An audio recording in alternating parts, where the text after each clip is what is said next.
অপেক্ষা ছিল শুধু নাম ঘোষণার পরেই স্বমহিমায় বর্ধমান দুর্গাপুর কেন্দ্রে প্রচারে দিলীপ ঘোষ। মেদিনীপুরের মতোই দিনের শুরুতে প্রচার শুরু মর্নিং ওয়াকের সঙ্গে চা চক্র দিয়ে। দুর্গাপুরে প্রচারে সঙ্গে ছিলেন বিধায়ক লক্ষণ ঘরুই সহ বিজেপি কর্মকর্তারা।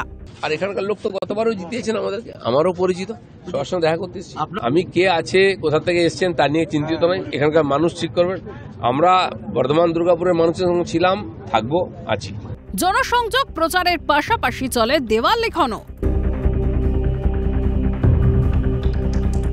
বর্ধমানের নবাবহাটের 108 শিব মন্দিরে পুজো দিয়ে প্রচার শুরু করেন দিলীপ ঘোষ। ঘোরেন বর্ধমানের বিভিন্ন জায়গা।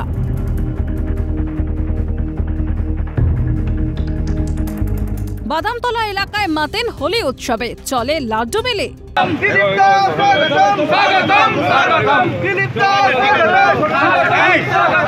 একইভাবে বড়নীলপুর এলাকাতেও সামিল হন হোলি উৎসবে। রাজেশ খান এবং রাজেশ সেনগুপ্তর রিপোর্ট, ক্যালকাটা নিউজ।